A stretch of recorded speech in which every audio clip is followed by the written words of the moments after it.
Lakad-lakad si Camila sa harapan ng isang kwarto rito sa villa, habang naghihintay ng balita kung anong lagay ng kanyang asawa. Nasa ospital na sina Clara at Chelsea at doon ginagamot, samantalang ang kanyang asawa ay narito sa villa. Ang nag-oopera rito ngayon ay ang bagong doktor na pumalit kay Jacob. May sariling klinik sa lahat ng mga mansyon. Villa penthouse ng mga De La Cuesta. Hindi kasi maaaring magpunta ng ospital ang mga katulad ng asawa niya dahil lubhang delikado. Anak, mabuti pa'y maupo ka. Nahihilo ako sa ginagawa mo. Wika ng nanay niya.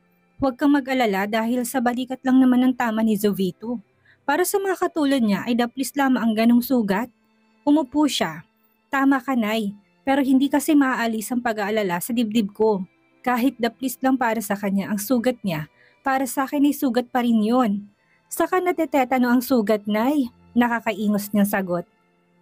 Nang makita ng nanay niya ang hawak niyang baril ay napailing-iling ito. Nagdala kasi siya nito para kung sakali na mag-traidor ang doktor. Sa asawa niya ibabarilin niya ito. Mabuti na ang sigurado, kaysa ang magsisi siya sa huli. Sa katunayan ay pwede siyang pumasok sa loob ng silid para panoorin kung paano alisin ang bala sa balikat ng asawa niya, pero hindi niya kaya. Baka mawalan siya ng malay kapag nakita ang laman nito. Agad na tumayo sila ng nanay niya nang makita ang doktor na lumabas. Dok, kamusta ng lagay ng asawa ko? Ligtas na ba siya sa panganib at tetano? Mrs. De La Cuesta, maaari niyo bang bitawan ang baril niyo? Natatakot ako na baka maiputok yung baril na yan sa akin. Takot na takot ang matandang lalaki. Nanginig pang baba nito. Pasensya na ho, aniya na kagatong tinago. Dok, pakasagot ang mga tanong ko. Kanina pa ako nag-aalala sa asawa ko. Mrs. De La Cuesta, hindi malubha ang lagay ng asawa mo. Para sa kanya ay maliit na sugat lamang ito. Sige na, Mrs. Maari mo nang puntahan ang asawa mo. Salamat po, Dok. At mga alis na ito nang hawakan ito sa balikat. Dok, gusto ko lang malaman mo na kung may balak kang mag-traidor sa asawa ko, ay ngayon palang pag-isipan mo na. Nilabas ni Camila ang baril na hawak niya kanina. Tsutsugiin po kita kapag ginawa mo yon. Walang bakas ng pagbibiro na sabi niya. Napalunok to habang namumula. Pero pagkaraan ng ilang sandali ay ngumiti ang doktor. Tatandaan ko sinabi mo, Mrs. De La Cuesta. Wika nito bago umalis. Habi! Tumalon siya sa kandungan ng asawa na makapasok sa loob. Pinulupot niyang braso sa batok nito at parang batang sumubsob sa dibdib nito. Habi, mabuti naman at ligtas ka. Tinusok niyang benda sa balikat nito. Masakit ba?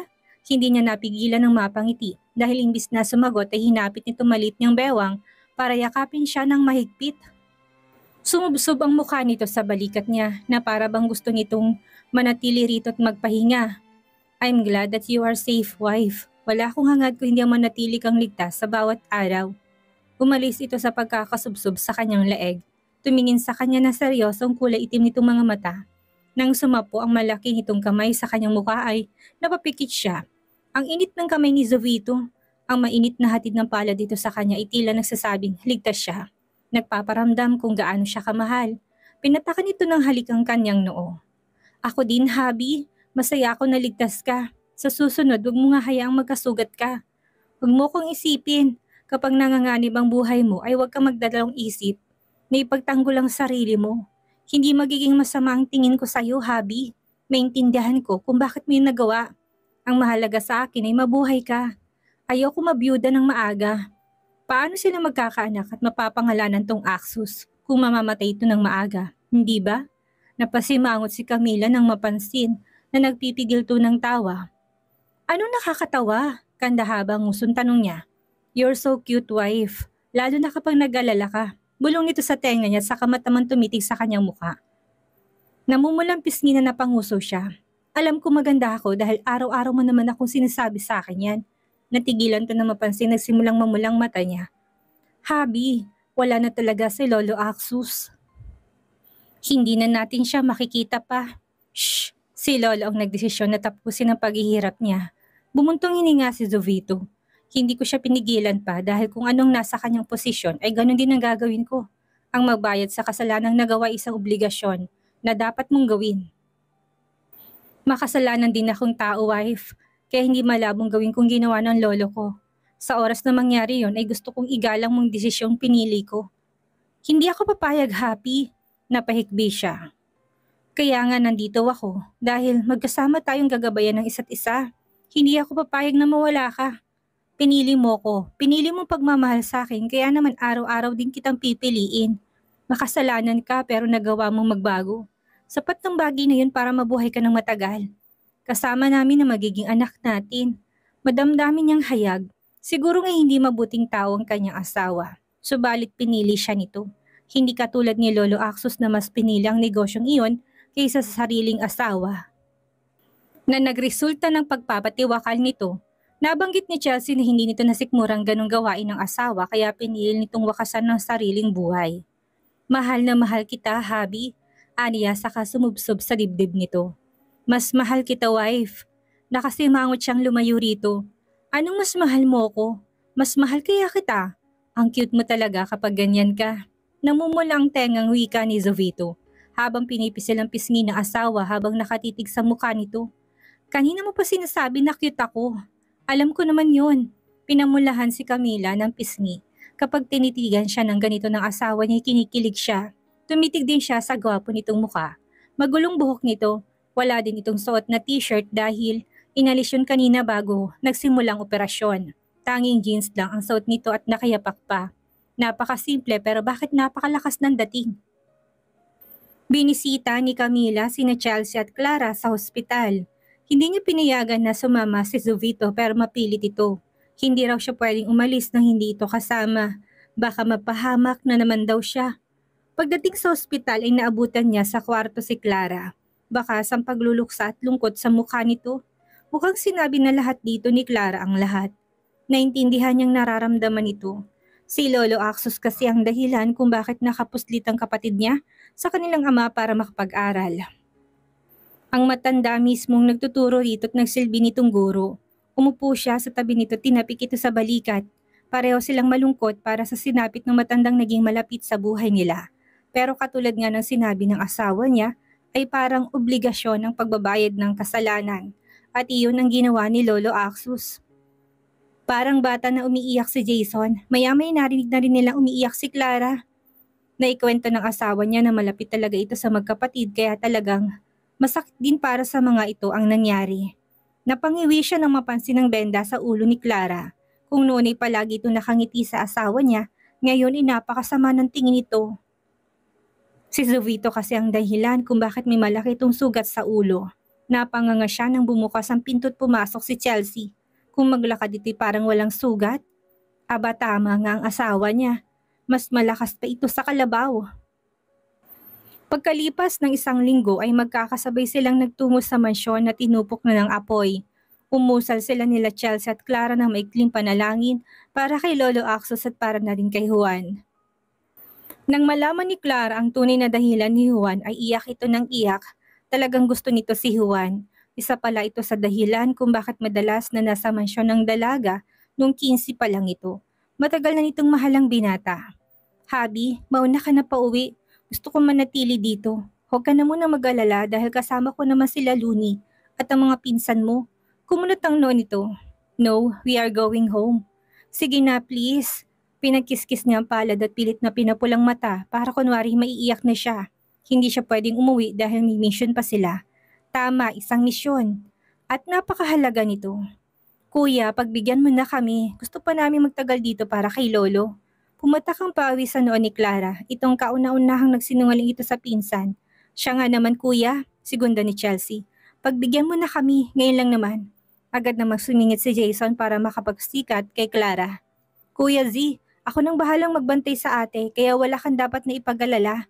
Dan hihintayin ko na lang kayo. Hindi na! Magkakasabay na sabi ng 3 babae. Napalunok sila Camila. Mamaya pa ay baka makahalatang asawa niya. Kumunot ang noon ni Jovito. Nagsalit-salita ng nagdududang tingin nito sa kanilang 3. Alright, I'll going home. Bumaling to kay Luni. Bantayan mong mabuti ang asawa ko, Luni. Sa oras na masaktan ng asawa ko, uubusin kong angkan mo. Tumahimik si Jovito nang makitang masamang tingin ni Camila.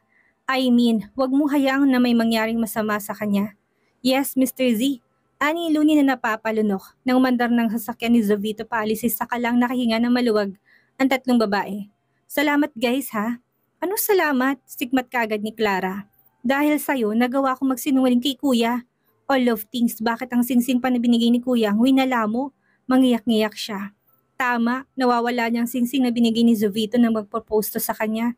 Ang huling pagkakatanda niya, hinubad nito ng gabi at tinitigan bago siya natulog. Nakalimutan niya kung saan niya ito nailagay. Kung sa kama ba o sa drawer ba? Wala nang magagawang pagsisihan yung dalawa. Awat ni Chelsea. Alam mo, tama si Clara eh.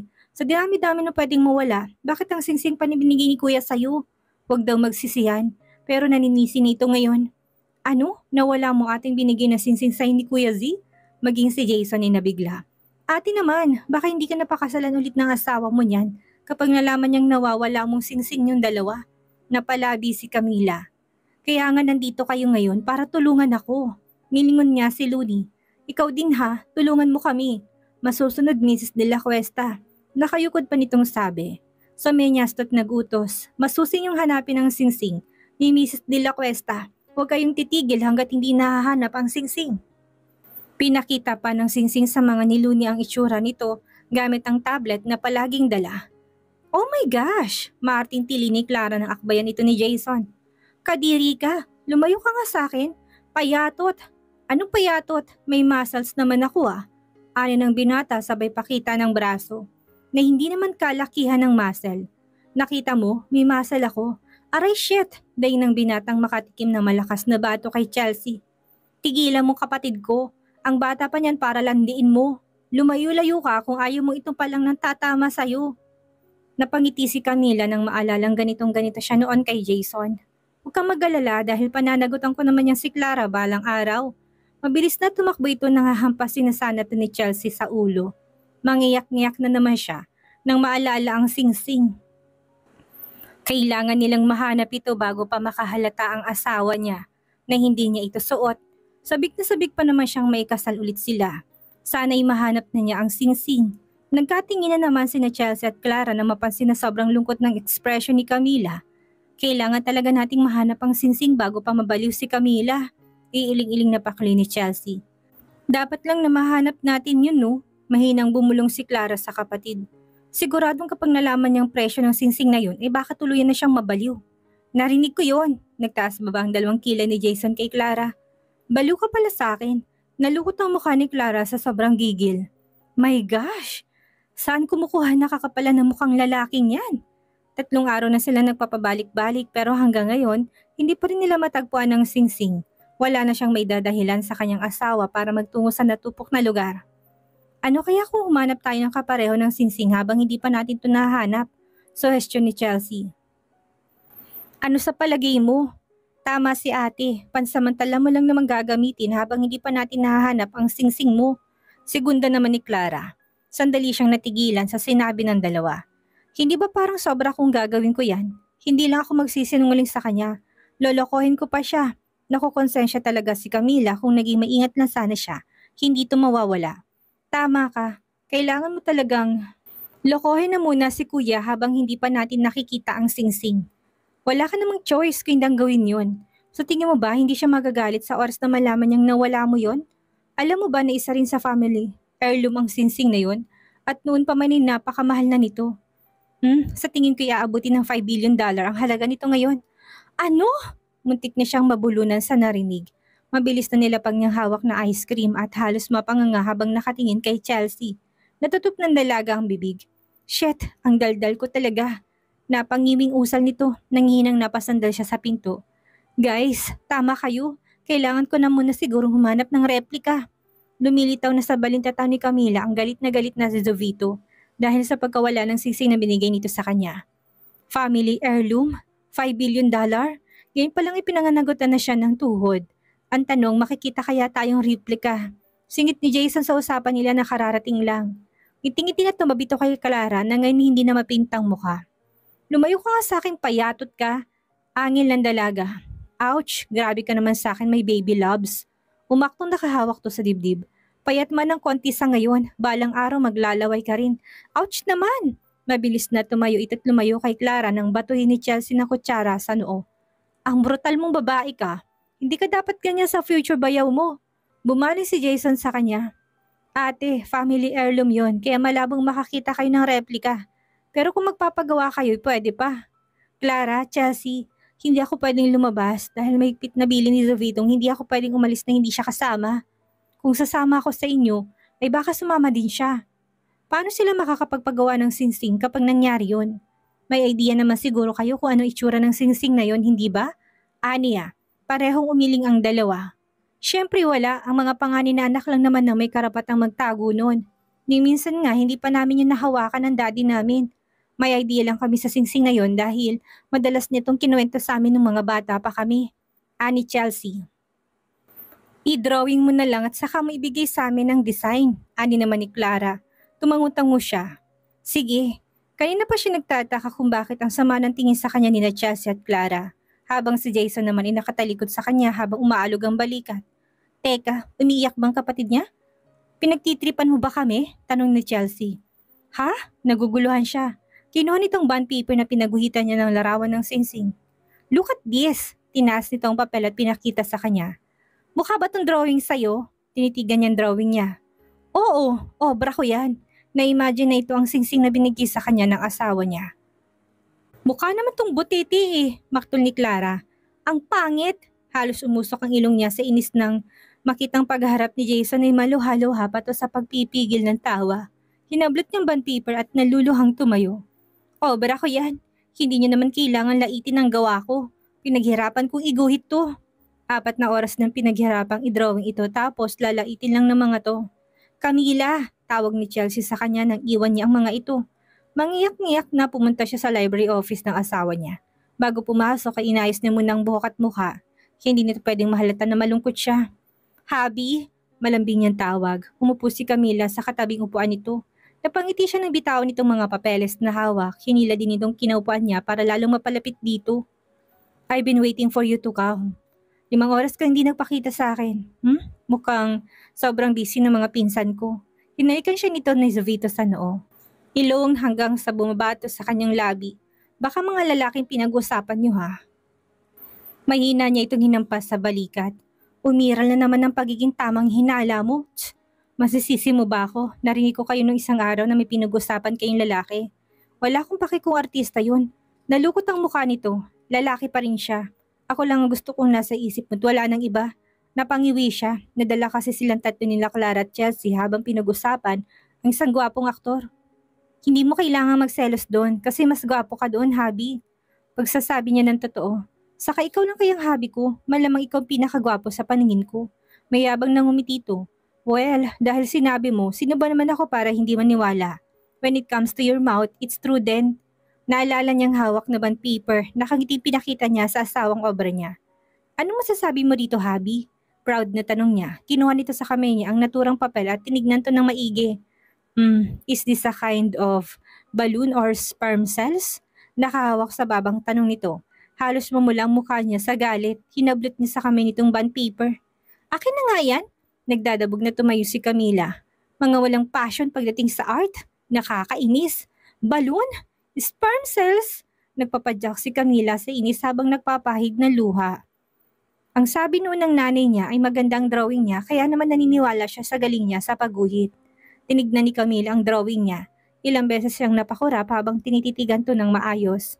Teka, bakit parang ang pangit nga? Maluhaluhang pumasok siya sa kwarto nilang mag-asawa.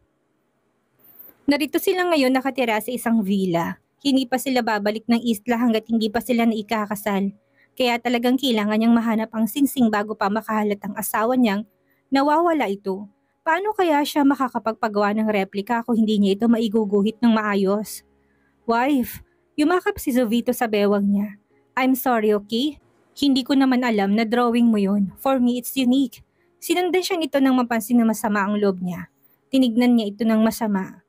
Unique sa kapangitan? Bigla tong natahimik at tumikim. Of course no. Napapalunok nitong deny. Para sabihin ko sa'yo, 4 na oras kong ginuhit ang singsing na yon. Agad na tinutup ni Camila ang sariling bibig. Hindi siya pwedeng madulas kung para saan ang drawing na to. Tomorrow we will having dinner, so prepare yourself to be with me that night. Sisiguraduhin ko na hindi mo malilimutan ang gabing iyon.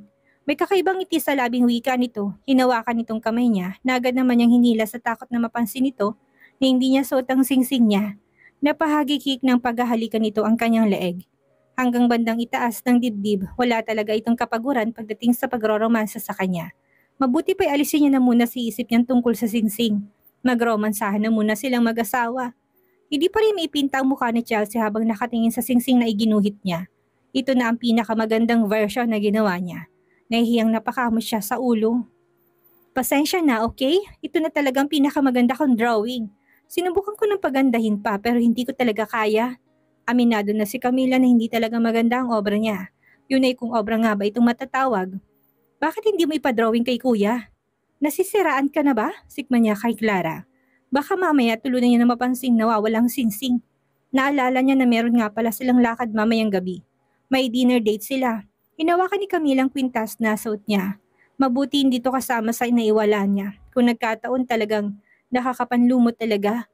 Nagkatinginan sina Chelsea at Clara na merong naalala. Sa family album ng mga De La Cuesta. Siguradong nandun ang singsing. Napangiti si Clara sa sinabi ng kapatid. Meron daw family album sa bawat properties ng mga De La Cuesta. Nagunahan ng dalawa? Pumunta ng secret room kung nasaan ang family album na tinutukoy ng mga ito. Napangiti siya na makita ang hinahanap niya. Merong litratong singsing at katulad ng sinabi ng magpinsan ay napakatagal na nga pala talaga ng singsing na ibinigay sa kanya ng asawa niya.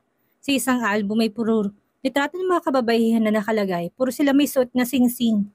Ang singsing na binigay sa kanya ng asawa niya, may ilalagay daw siya sa album na ito ng dalawa. Nakakapanghinayang nga lang dahil may ilalagay siya sa album na peke ang suot niya kapag hindi pa nila nakita ang singsing. Baka mamay multuhin pa siya ng mga kababaihan sa angkan ni Jovito. Umalis na sina Clara at Chelsea kasama ang kapatid niya. Magpapagawa to ng replika ng singsing. Umikot si Camila sa harapan ng salamin pagkatapos niyang ayusan ang mga kababaihang inupahan ng asawa niya. Ang sexy niya sa suot niya na kulay black backless dress. Bakas ang magandang hubog ng kanyang katawan. Marahas na napalunok si Jovito nang makita siya nito. Nakita niyang paghanga sa kulay itim nitong mga mata. You're so beautiful, wife. Lumapit to sa kanya, tinapit siya sa bewang. Parang mas gusto ko na lang na kumain dito sa bahay ngayon. Walang halong pagbibiro na bulong nito. Namumulang nag-iwas siya ng tingin.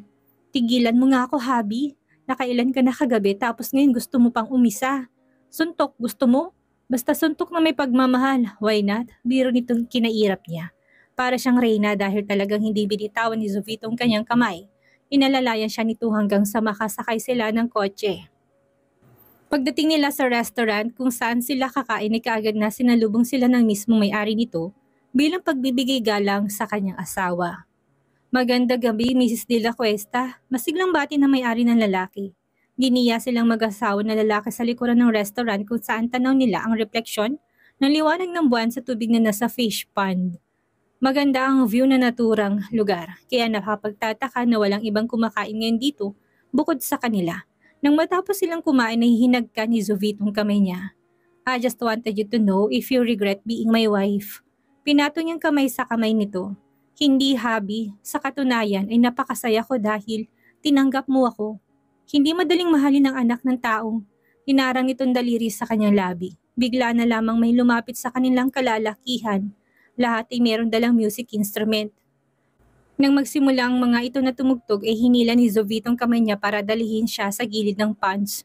Napaawa ang labi ni Camila na magsimula magputukan ng fireworks sa ibaba. Sa sobrang dami ng fireworks ay naliwanag ang paligid. Para siyang nasa ibaba na makinang na mundo sa ilalim ng kalangitan. Napakaganda, nakakahumaling. Habi, maluhaluhang yumakap siya sa asawa niya. Napakaganda na nakikita niya, hindi niya mapigilang mapahigbi. Habi, mas lalo namang kinain ng konsensyang kanyang dibdib dahil sa pagsisinungaling sa singsing. Akmang aminin na siya tungkol sa nawawalang singsing na hawakan ito biglang kamay niya. Hindi ako nakagawa ng magandang marriage proposal sa iyo noon, wife. Kaya sa pagkakataong ito'y alok kinakita na isang kasal na matagal ng pangarap ng ibang babae. At ito ang paraan na naisip ko para alokin ka ng kasal. Lumuhod tong muli sa kanyang harapan kasabay ng banda na nagsimulang tumugtog. I love you, marry me again, wife. Samahan mo ko hanggang sa pagtanda nating dalawa. May dinuko to sa bulsa na singsing at sinuot sa kanya. Ito ang singsing na hinahanap niya. Paano napunta to kay Jovito? I saw that on our bed, wife. Tinago ko para sakaling magpupropose ako sa'yo. Ay ito pa rin ang isusot ko sa magandang daliri mo. Hindi niya napigilan ang maging emosyonal. Nung nakaraan ko pa hinahanap yan, tapos nasa iyo pala. Ngayon ay nakahinga na si Camila ng maluwag dahil hindi naman pala talaga niya ito nawala. Yumapos siya sa leeg ni Jovito at hinalikan to sa noo. I love you too, hubby.